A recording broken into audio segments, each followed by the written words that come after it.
오늘 제가 여러분들과 함께 나누고 싶은 주제는 뭔가 하면 이제 이 유다에 대한 이야기를 좀 한번 함께 나눌까 하는데요. 우리는 이 가룟 유다를 참 나쁜 사람이라고 생각을 해요. 왜 나쁜 사람이라 생각하는가 하면 이 사람이 우리가 사랑하는 예수님을 판 사람이고, 그리고 예수님이 십자가에 달려 돌아가시는데 가장 큰 역할 중에 한 역할을 감당한 사람이기 때문이라고 생각합니다. 근데 시대의 소망에 보면 이런 놀라운 기록이 있어요. 이 글 한 줄 때문에 제가 이 설교를 준비하게 되었는데, 여기 보면 유다가 처음 예수님과 사귀었을 때는 교회의 축복이 될 수 있었던 몇 가지 귀중한 품성의 특성을 가지고 있는 사람이다라고 한 기록이 있어요. 그래서 만일 유다가 신실한 신앙인이 되었다면 그는 미래의 사도들 중에 수석의 자리를 유다가 차지했을 수도 있었다는 그런 기록이 있습니다. 이 말이 무슨 말인가 하면 이 유다는 초대교회 최고 지도자로서의 역할을 감당할 수 있는 수많은 탁월한 재능들과 능력을 가지고 있었던 사람이 바로 누구인가 하면 유다예요. 근데 그가 그 반대의 길을 걸어감으로 말미암아 그 인생이 비극으로 끝났다고 하는 거죠. 그래서 오늘 저는 이 유다에 대해서 함께 공부하면서 이 유다의 특성 중에 우리가 가지고 있는 모습이 없는지를 한번 살펴보면서 반면교사의 시간을 좀 가져보려고 합니다. 오래전에 제가 아주 천사 같은 사람을 한 분 제가 알고 있었어요. 이분은 오갈 데 없는 사람들에게 아무런 대가 없이 숙식을 제공하고 고아들을 돌보는 진짜 선한 일을 하는 분이었어요. 근데 이분의 선행이 막 언론에 알려지면서 이분을 돕겠다고 하는 분들이 정말 많이 나타났어요. 정규적으로 이분을 돕는 분들이 참 많이 생겼어요. 그래서 저도 이 청년들과 함께 이곳을 방문하게 됐는데, 떠나기 전에 이 원장님과 같이 이야기를 나누면요, 야, 참 세상에 이런 좋은 분이 또 있을까 싶을 만큼, 그러면서 더 많이 도와드리지 못하고 더 많이 뭔가를 나눠주지 못한 것을 늘 아쉬워하면서 돌아오던 그런 기억이 있습니다. 근데 그로부터 3년이 지난 후에 제가 차를 타고 이제 가다가 뉴스에서 이분에 대한 기사가 나오는 걸 듣게 되었는데, 그 내용은 충격 그 자체였습니다. 그 내용이 어떤 내용인가 하면 이 원장님이 그 시설에 기거하는 그 여자아이들을 수년간, 제가 방문 갔을 때는 초등학생이었는데 이 학생들이 고등학생이 될 때까지 성폭행과 아동학대를 해왔다고 하는 것이 이 기사의 내용이었어요. 근데 이 학생들이 견디다 못해서 거기를 탈출해서 경찰에 신고를 한 거예요. 이 원장이 구속되어지고 그 수용시설은 폐쇄되어졌어요.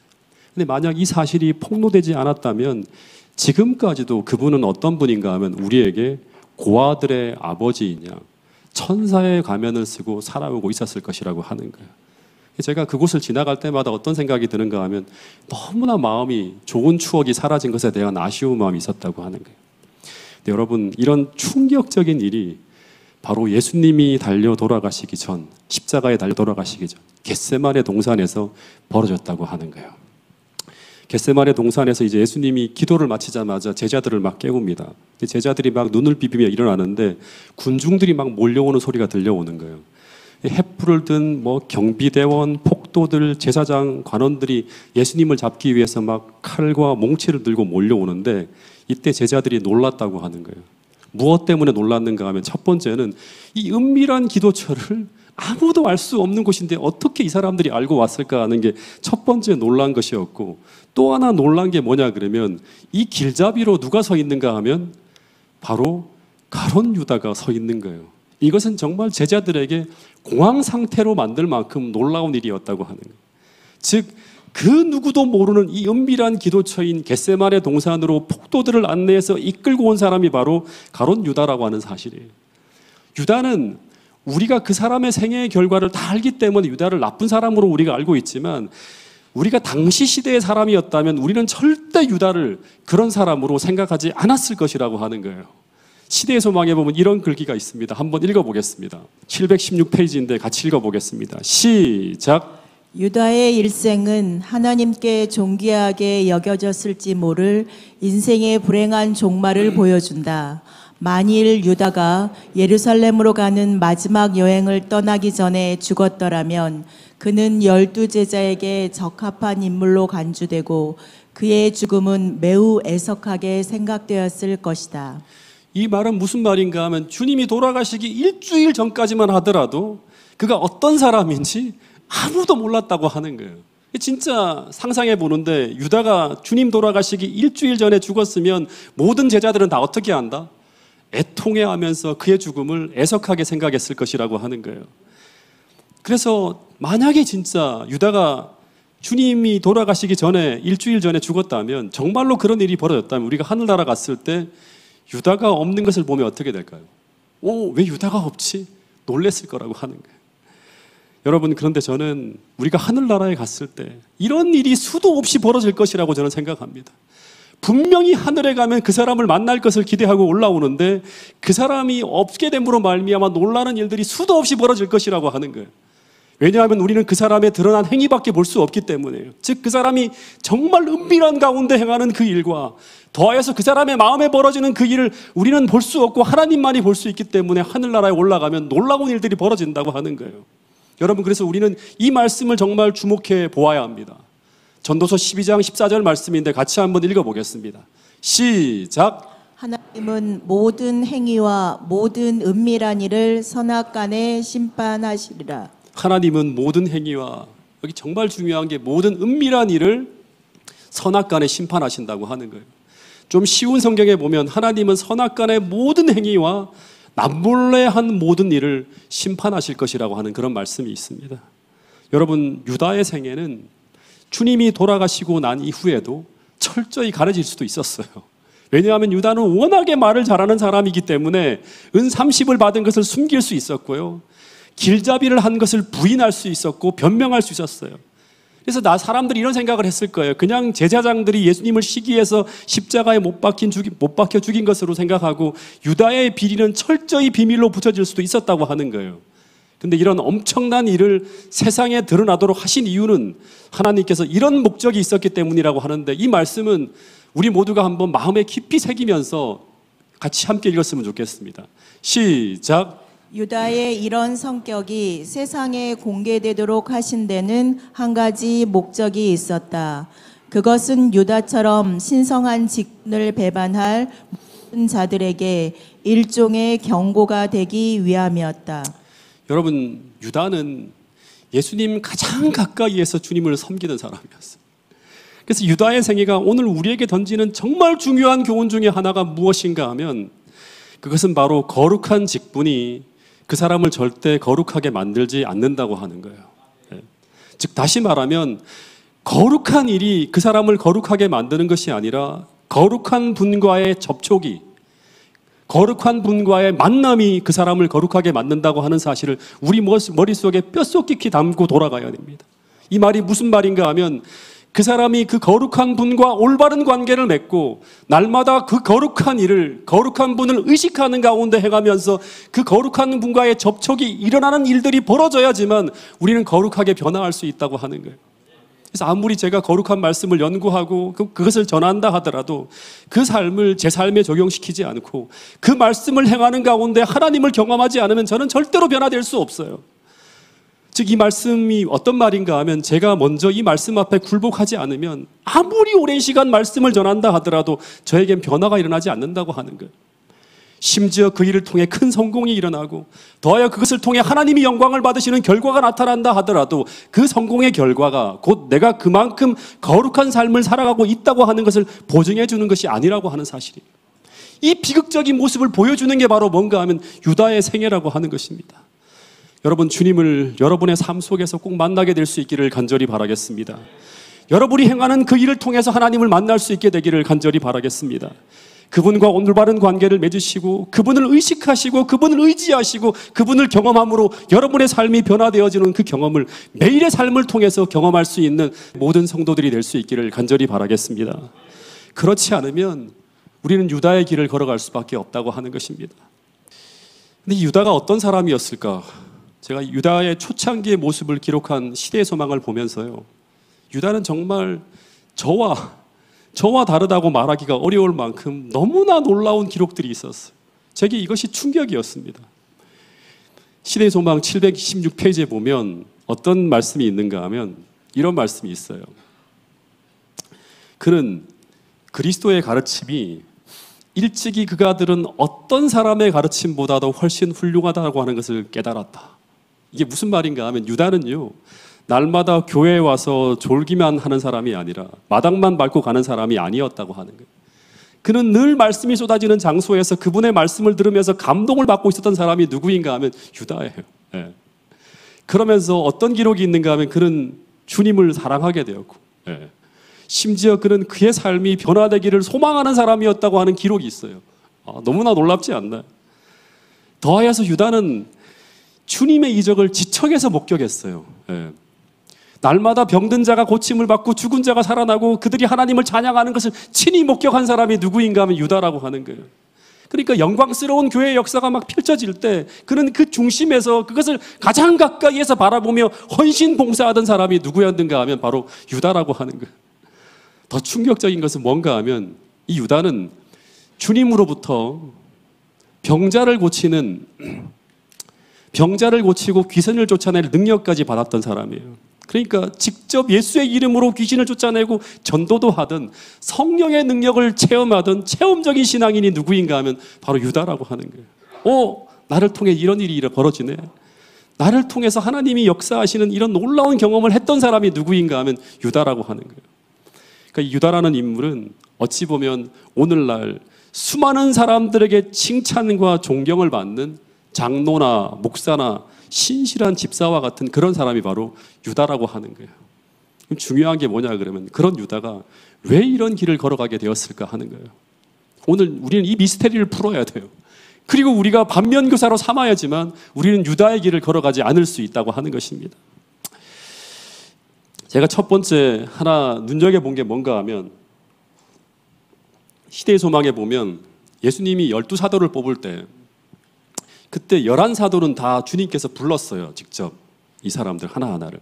근데 유다는 어떤 사람인가 하면 부름을 받지 않았는데 스스로 주님을 돕겠다고 간청하며 주님의 이 핵심 그룹인 12제자 속에 포함시켜 달라고 간청하던 사람이 바로 유다였다고 합니다. 근데 예수님이 이때 이 유다를 어떻게 대했는가 하면 모든 제자들은 이 사람을 꼭 제자로 선택해야 됩니다 하는데 예수님이 그를 배척도 환영도 하지 않으시고 어떤 말씀을 하셨는가 하면 이런 의미심장한 말을 했다고 합니다. 그게 바로 뭔가 하면 여우도 굴이 있고 공중의 새도 거처가 있으되 오직 인자는 머리 둘 곳이 없다고 하는 슬픈 말씀을 하셨다고 하는 거예요. 왜 주님이 이런 말씀을 유다에게 했을까요? 예? 당시 예수님의 사업은요 크게 커지고 있었어요. 이 산상수훈이 선포될 때 그때 시기였거든요. 그래서 수많은 군중이 주님 곁에 막 이끌려 나오고 있었는데 이때는 주님의 사업이 성공할 가능성이 너무나 크게 보였던 때가 바로 이때였습니다.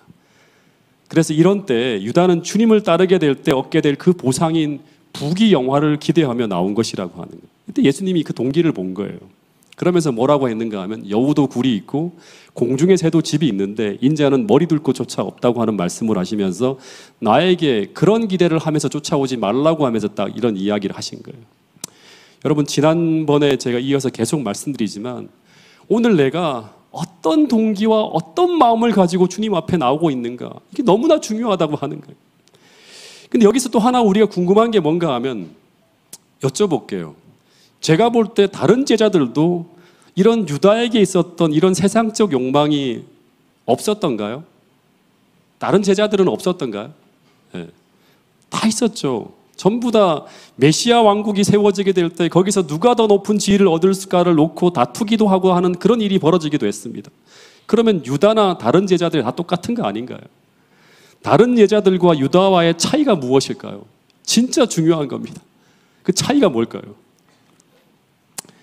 그 차이는 바로 다른 제자들도 이 물질적 보상에 대한 마음을 가지고 주님 앞으로 나왔지만 그러나 그들에게는 주님을 사랑하는 마음이 그분을 따름으로 얻게 될 그 보상의 마음보다 더 컸다고 하는 것이 차이예요. 이게 분명합니다. 이 말이 어떤 말인가 하면 그들은 그 보상이 사라져도 주님을 버리지 않을 사람들이 바로 11제자였다고 하는 거예요.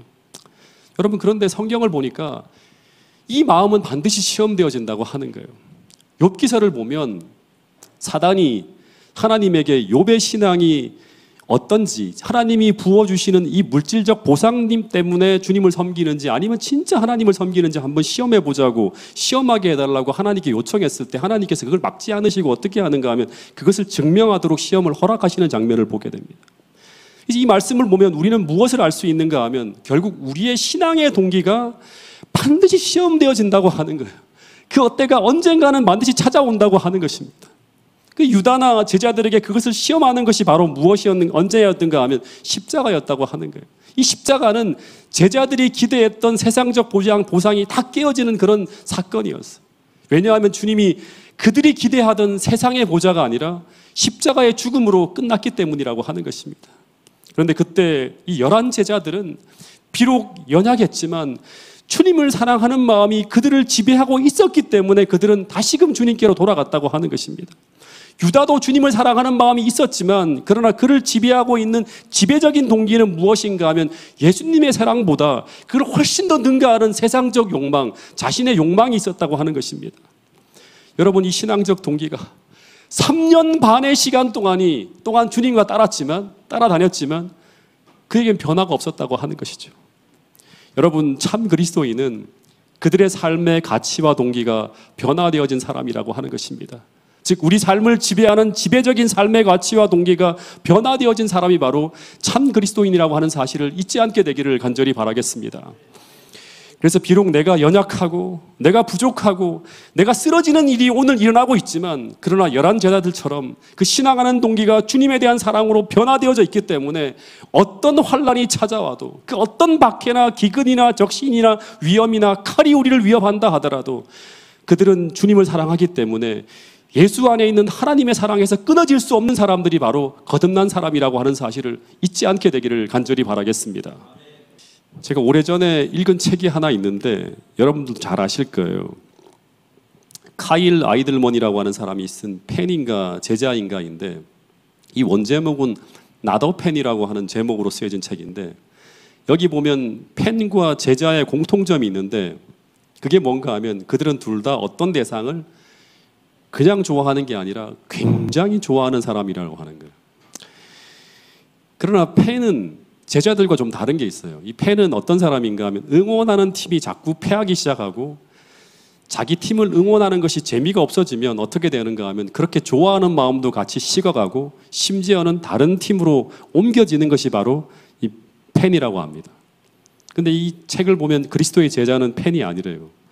그래서 이 제자들은 어떤 사람인가 하면 주님을 따르는 길이 어려워지고 또다시 말하지만 환난과 박해와 자신의 모든 것을 잃는다 하더라도 그리스도를 사랑하는 그 사랑이 식지 않는 사람들이 바로 누구인가 하면 그리스도의 제자라고 하는 거예요.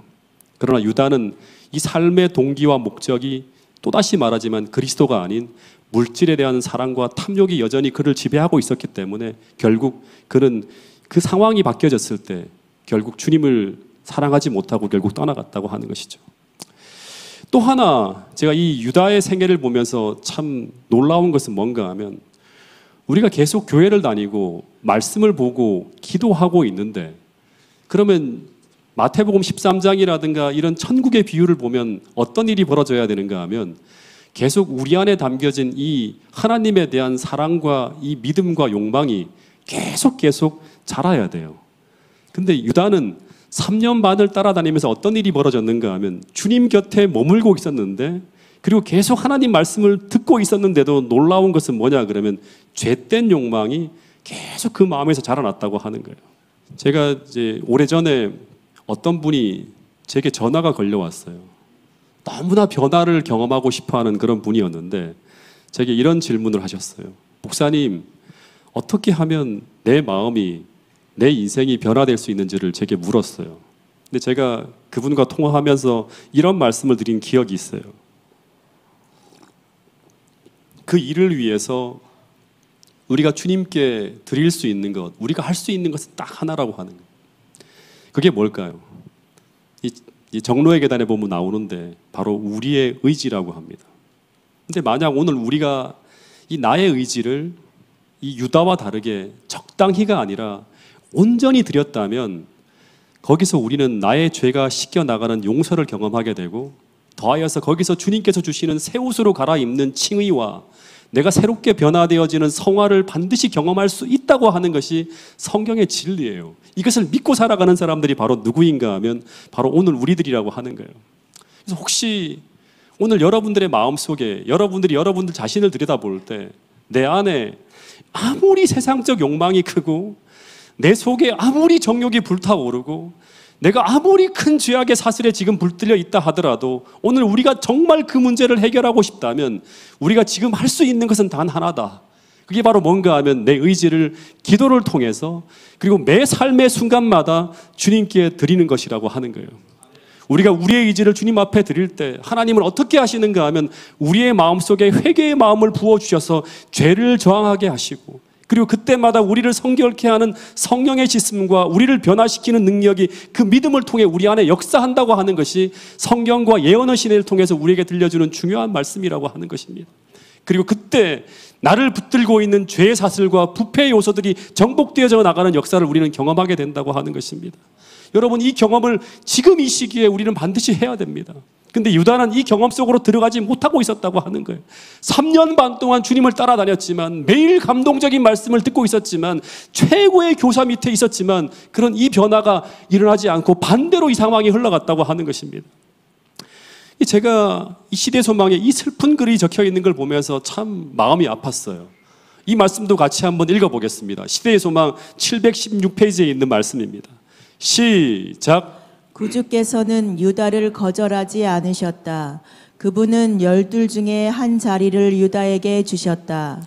예수께서는 유다에게 전도 사업을 하도록 위탁하셨다. 예수께서는 유다에게 병자를 고치고 귀신을 쫓아낼 능력을 주셨다. 그러나 유다는 자기 자신을 그리스도께 완전히 복종시키는 경지에 이르지 않았다. 그는 세속적인 야망과 돈에 대한 사랑을 포기하지 않았다. 그가 그리스도 자신의 지위를 받아들이고 있었지만 거룩하신 분께서 하시는 인격 형성에 자기 자신을 복종시키지 않았다. 그는 자기 자신의 판단과 의견을 가지고 있을 수 있다고 생각하고 비평하고 비난하는 성질을 길렀다. 그래서 어떤 일이 벌어졌는가 하면 그 다음에 보면 유다는 다른 제자들과 똑같은 기회를 가졌다. 똑같은 귀중한 교훈을 들었다. 그러나 그리스도께서 요구하시는 진리의 실천은 그의 욕망과 목적과는 반대였으므로 유다는 하늘의 지혜를 받기 위하여 또다시 말하지만 자신의 생각을 굴복시키지 않았다고 하는 거예요. 제가 이 말씀을 보면서 계속 반복적으로 나오는 말에 제가 유의했는데요. 유다는 자신의 생각을 그리스도께 복종시키지 않았다고 하는 거예요. 즉 이 말은 무슨 말인가 하면 자신의 의지를 주님께 드리지 않았다고 하는 것과 똑같은 말이에요. 자신의 의지를 주님께 드리지 않은 사람은 그리스도의 사람이 아니에요. 거듭난 사람이 아니에요. 근데 문제는 그럼에도 불구하고 유다는 자신이 얼마나 주님으로부터 멀리 떨어져 있는지 전혀 깨닫지 못했다고 하는 거예요. 즉 유다는 자신을 지배하고 있는 것이 그리스도가 아니라 탐욕이었지만 그러나 여전히 그는 12 사도의 직분을 잃어버리지 않았기 때문에 여전히 그는 예수님 가장 가까이에 살아가고 있는 사람이라고 착각했다고 하는 거예요. 여러분 마찬가지일까요? 우리도 여전히 지금 내가 목사이고 내가 장로이고 내가 집사이고 내가 교회에서 어떤 축책을 맡고 있기 때문에 우리는 내가 여전히 주님 가까이 있는 사람이라고 착각하며 살아갈 수도 있을까요? 유다가 그랬다고 하는 것입니다. 그래서 엄밀히 말하면 유다는 주님의 제자라고 하는 이름은 가지고 있었지만 그는 주님의 제자가 아니었어요. 그래서 주님은 그를 만질 수 없고 그를 고쳐줄 수가 없었다고 하는 것입니다. 왜냐하면 그는 자신의 생각을 예수님께 복종시키지 않았기 때문이라고 하는 거예요. 여러분 그런데 우리가 우리의 의지를 주님께 드리고 주님께서 나를 지배하시게 한다고 하는 이 역사가 어떤 경험 속에서 이루어져야 되는지 날마다 우리가 경험하고 그 경험을 따라가고 있지 않으면 우리는 3년 반 아니 10년 20년을 교회를 다닌다 하더라도 유다의 길을 따라가는 그런 사람으로 살아갈 수도 있다고 하는 것입니다.